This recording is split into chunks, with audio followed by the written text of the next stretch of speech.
So this is just a warning to you. I get it. I'm excited about it.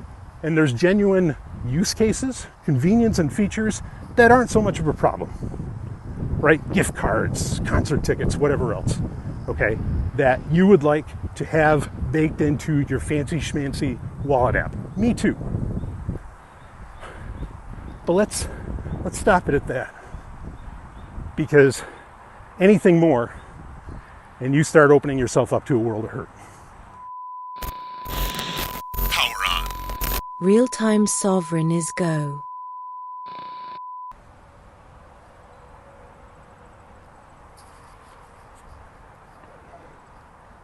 Ooh, the golden stallion, the man of tomorrow, Savzu, the rated R radio star, Dr. Brian Sovryn here for another real-time Sovryn. Coming to you from Ice Planet Zero. Often beautiful, sometimes not. Depends on some of the cities you might be in. But anyway, that life's for some people, not exactly for me. Anyway, something I wanted to talk about that I don't think gets enough attention. Like I don't really see, I'll see announcements. In fact, there was a recent announcement, I want to say it started perhaps in August when it finally went live. It might have been announced quite a bit earlier. And of something that Google was adding to Google Wallet. And I know I've also heard clamors for Apple Wallet to do the same thing. Okay, now, by and large, let's be clear here, okay? Apple Wallet is really the superior product. But admittedly, I understand why in most people's minds that this particular feature we're going to talk about is something that Google Wallet already does have, and it's a pretty cool feature. It's something that I totally get why people want it, okay, especially like Apple users. And I use Apple Wallet a lot. I've also used Google Wallet a lot. In fact, I've used this very specific feature just to test it out, see how it operates and all of this. But what it really comes, what we're going to get into has to do with Digital ID, which is a growing feature. Sorry about the wind here on Ice Planet Zero if you're hearing that in the microphone. But a growing feature in varying states. I want to say there's at least anywhere between 5 to 7 states that allow for this, where you can have your driver's license and use it, produce it when asked, produce it via your smartphone's wallet app. And that is somehow good enough. Okay, now that's how it's supposed to work in theory. That's not exactly how it works in practice. For example, California is one of the latest states to allow for this. But they don't really allow for it because you still, even though they can, yes, a road pirate, police officer, can scan it from your phone. By law, technically, you're still supposed to have your physical driver's license on you, okay? And I think really, and maybe it's not even about the road pirates, police officers. Maybe it's not even about them. I think it might even have more to do with like being able to use it at TSA to, get on planes or whatever else, however that shapes up, okay? So, but Google Wallet and Apple Wallet generally have a degree of feature parity. And I'll admit, we'll talk about the Digital ID thing more in a second. One of the things I really love about it is, I attend a lot of concerts. Like these are planned sometimes a year or even months in advance. That we, Mrs. Sovryn and I prepare to go to these. And I mean months and months and months. Usually it's like a year ahead of time as soon as they get announced or something along those lines. Been a bit of a quieter year this year than normal for varying reasons. But regardless, it's always nice that you can just download the ticket usually from Ticketmaster. Not the Ticketmaster is nice. Fuck those guys. As well as Live Nation. But you have the app, or you have your pass right in your smartphone, because you're bringing your smartphone anyway. And so there it is. There's a convenience factor for sure. and I enjoy it. Not only that, but if you want to, you can tie it in with your calendar, and then you can get reminders that something's coming. Because again, if you've been to a lot of concerts, you know how it goes. Usually, you're not going for the scalpers anymore, right? Because who's carrying cash to do that anyway? But again, it's months in advance, 6, 7, 8 months. A year, maybe even more than that in advance, depending upon what kind of concert we're talking about here, how big the show is. Okay? So having that there so you can constantly be reminded when the show's coming up or something, again, there's a convenience factor. I get it. I like it too. It's cool. And so the part of the issue there, though, is there are some venues, in fact, some of them are very famous, maybe not massive in size, but very famous venues that still don't use, for good reason, don't really use Ticketmaster and don't use Live Nation. One of my favorite, and again, one of the most world famous and storied event venues is the Palladium in Worcester, Mass. It's not Worcester. And what you do is you go through their website, whatever, and maybe you can get a resale ticket through Ticketmaster, and then you can do it that way. But usually you go through their website and you download a PDF of the ticket.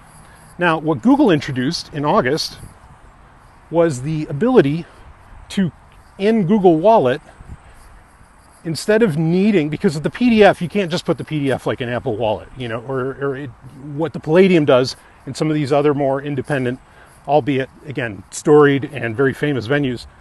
They don't have an add to Apple Wallet feature or something, okay? So, what Google did, and they didn't just do this for concerts. I think their plan was to do this for all kinds of things, okay? What Google did was they made a feature where it's just called an everything else feature in Google Wallet. And so you can add anything, any PDF, whatever, and it'll take them as images, and it'll turn it into a wallet pass that can get scanned and interact with NFC and everything. And it's pretty slick for what it is. Now, a big thing that it gets used for more is, of course, like insurance cards, and you can even if you're in a state, say in the US or wherever you happen to be, and in fact, actually, I think this feature is US only for Google Wallet. That's true for so much of what Google does. So I apologize to my global audience, because I know you wish this stuff existed for you. But it'll let you put in your driver's license, even if a digital ID isn't accepted in the state that you're in. Okay, and so I did this, and it looks very nice, and it says it right on the Google Wallet. Maybe even in the YouTube video here, if you're watching on YouTube, I'll bring up a quick screenshot. Not of my ID, but of just what it looks like, in Google Wallet, okay? And again, this is very convenient to do, all right? Now, like I said, it's not an Apple Wallet, even though Apple Pay, which really that's what we should call it, is Apple Pay, not necessarily Apple Wallet, but you know what I'm talking about. But people want this added to Apple Pay, and to be a feature there. And sure, I'd like it too, for concert tickets and things like this. But I want to talk about, because I remember going to a Bitcoin conference, and it was primarily Bitcoin. It wasn't really about blockchain overall, okay? But this was many, many, many years ago in Las Vegas. In fact, it was like one of the first events where Craig Wright kind of claimed, at the same time didn't claim to be Satoshi, but he was there remotely, and it was kind of a big reveal, kind of a big deal at the time. Nick Szabo, I think, was there. Anyway, so I remember being at that event, and one of the speakers saying that everything everything that you need to engage in commerce, and so on, and this would include your driver's license and your ID, everything that you need to travel and engage in commerce and all that should be on your smartphone, should be on that device. You should not have to carry physical cards around with you. Now, I got the person's point, and I'm not disparaging them whatsoever here with this, okay? But that, his prediction, in fact, it was Tone Vay's old friend, his prediction is really coming to fruition. Like that's really happening at this stage, okay? Slowly, but it's happening. Like I said, even in California where they implemented this, they're still requiring you to, have to have your physical ID with you, even though supposedly by law they'll let you, they'll let you have a digital one in your wallet app, okay? But so I get the convenience of all this. I really do. But here's the danger that I'm not really hearing anybody talk about. And I'm not surprised. Why? Because they're not anarchists. I mean, if anarchism is about initially recognizing any authority as illegitimate, which I would say, that's a fair assessment of anarchism. You may decide that something's legitimate, but it's your decision. It's not something to be forced upon you. But since people generally, they're born that way, right? I've always argued that all people are born atheists and anarchists. Then they make decisions later on in life. But because people make different decisions, they may not be worried about what it means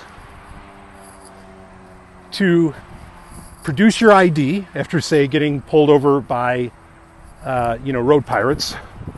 police officers, or if you're just walking down the street, even though you don't technically have to have, an ID when you're not driving a vehicle, okay? So the Pinkertons shouldn't have to ask you for, I'm sorry, not the Pinkertons, the police officers.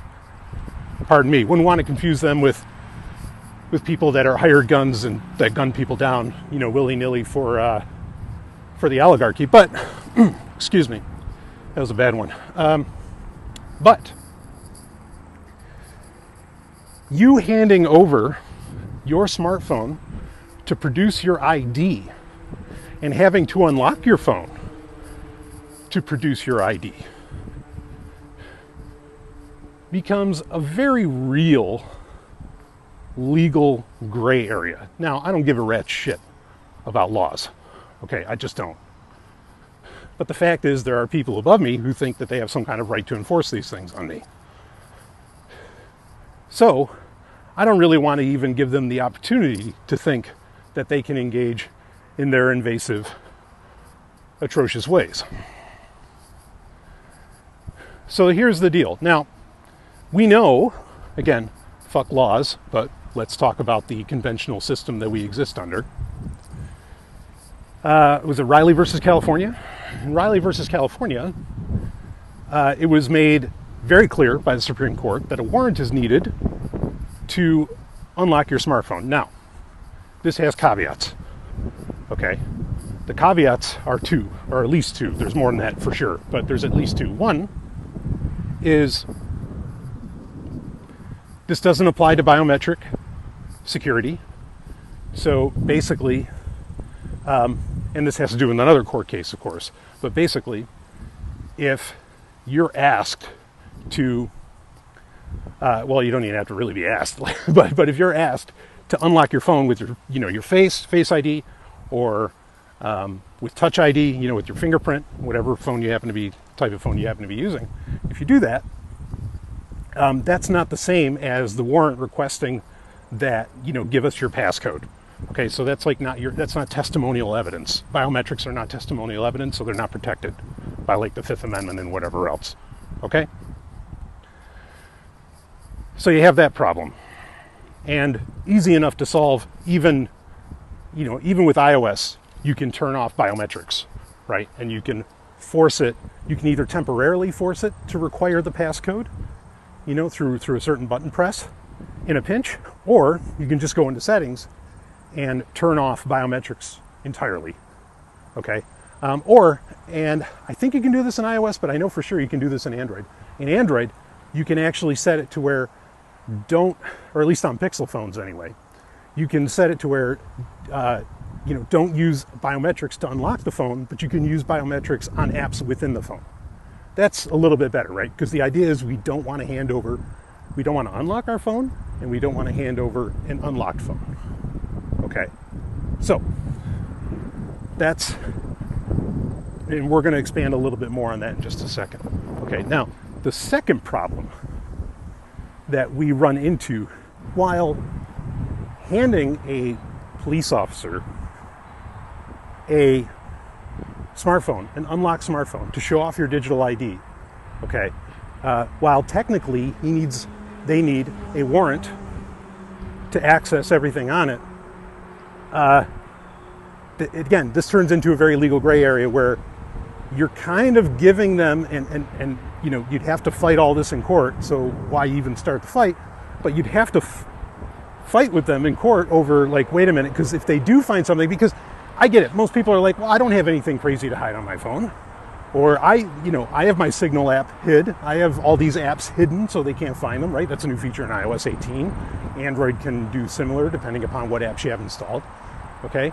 I'm not worried about it. They can take a look at it all they want, and they're not going to find shit. And this is the thing. That requires, on your part, a level of understanding, a knowledge of the law that I don't think anybody on planet Earth has, not even the greatest lawyers. Like, nobody knows all the laws on the books, okay? And now the police they don't know all the laws in the books either, okay?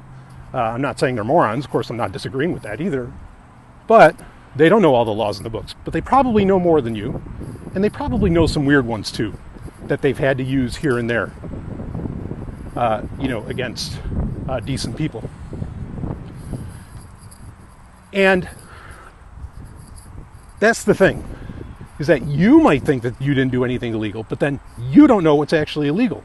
Most of us don't. It's like the old statistic that, like, most people, engage in 2 felonies a day at least. Who knows how many misdemeanors? They just don't know it. And there aren't enough police to enforce all of this stuff. So you handing over your phone unlocked leads to a tremendous amount of danger for the individual, for you. And this should concern you. And so you having all of this stuff on your device, in fact, I have a series on cybersecurity where we're going to talk about engaging in device minimalism and having that one device. You're very much handing over your entire digital life. And again, the separation between your digital and physical life is practically nothing these days for most people. Not all, but for most. So you have to contend with this. And I think, again, to show off, I get it, the convenience of not having to carry around cards with you and whatever else. I totally get it. I totally get the convenience. I totally get the appeal. Okay. I don't even like putting a case on my phone. I mean, that's how little I want shit in my pockets. You understand? Like, I'm with you. But again, you're opening yourself up to so much potential legal oppression. We'll just say oppression. So, because what the fuck's legal? It's just a stupid concept. But so much oppression. Why take the risk? Why do it? Like, I would never hand it over. Now, with Apple Wallet, as well as Google Wallet, there is some degree of feature set of where you can wirelessly share, say, your digital ID details. Okay, so you don't have to hand over your phone. You're probably still going to have to do some kind of biometrics, which, again, we got into that's a bit of a dangerous game on its own. But there are ways to send your digital ID encrypted to those who request it. So I understand that exists, okay? And I'm hoping that more people will clamor for this kind of feature of encrypted sharing of digital IDs to be a thing. But I'm not hearing that call. I'm not hearing people saying that. All I'm hearing is people being like, oh, yeah, give me an everything else feature so I can put my digital ID and I can put everything else in there. And I mean, you can read the write-ups by these people and they'll tell you like that, yeah, I mean, and look, a lot of us, we do this, right?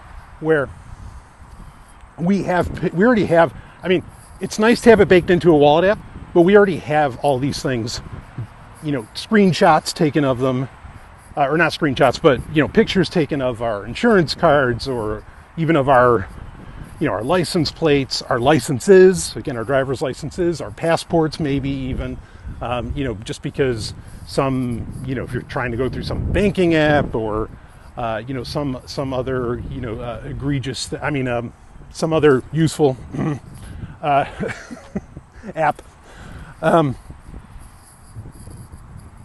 to where you have that handy and you can share that with them to verify your identity and all this stuff. I mean, like a lot of this we already have. We just have it in like a folder labeled important or IDs or something or cards, you know, that's on our phones. Okay. Hopefully you're encrypting your, you know, your photos in some way, whether you're using advanced data protection on an iOS device or if you're using some kind of a, you know, encrypted safe folder app or something on Android, however you do it, you know, I of course recommend that. Okay, so to some degree we already have this. And yes, I have also experienced situations where I forgot my ID or something and I had like this image, you know, of my, say my driver's license. And I showed it to the person and it was enough. Right? And other people have had this experience as well. And in that case, it can be very handy. But that is wholly different. And I never let go of my phone. Right? Like I am holding it with both goddamn hands as I am producing this image. I never ever just hand somebody over my phone. Unlocked? Are you kidding? But this is the part of it that I feel like a lot of people are missing. Is the very real danger of just handing over this most personal of personal devices. Way more than a personal computer. Handing this over to people and just letting them run roughshod on things. Now, with iOS 18, just to bring this up, like it lets you lock like every app you could want under the sun. And of course, I recommend doing that. Okay, like lock your photos. I mean, yeah, like sure, Apple has, or iOS devices have the hidden folder, right? You know all the good stuff that's in there. And me and Mrs. Sovryn, do we have some good stuff? Yeah, ain't nobody getting that without my permission, baby. So, but for everything, you know, like go ahead, lock it up. And it even locks the notifications when you do that. Do that. But for fuck's sake, do not make handing over your smartphone being the way that you identify yourself. Don't do it. I don't care how inconvenient it is to carry a physical card around with you. That is your driver's license or passport, you know, or whatever you use for your ID. I don't care how inconvenient it is. Use it. Hand them that. Go ahead and keep a picture, keep a backup. If they take it away from you or something, you've got something to show people in the future if you need it, if you really, really need it and you run into that kind of situation. But do not you lose your license, woohoo, right? You go to the DMV, you wait, you know, because it's a quote unquote government institution, you know, you wait in line for 2 weeks. You know, you look at all the skeletons around you who have died, just waiting to even like pass an eye test or something, you know, and there's cobwebs everywhere, right? And it's just, it's terrible. But I'd rather wait that 2 weeks than, you know, let some criminals, police officers, I'm sorry,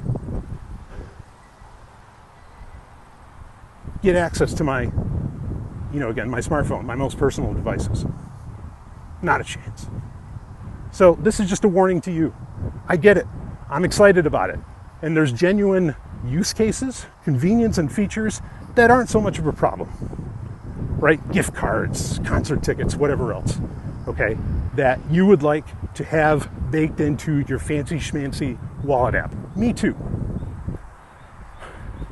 But let's stop it at that, because anything more and you start opening yourself up to a world of hurt. And I don't want that for you, and I don't want it for me. So with all that said, keep your shit locked up, and I'll see all of you on the other side.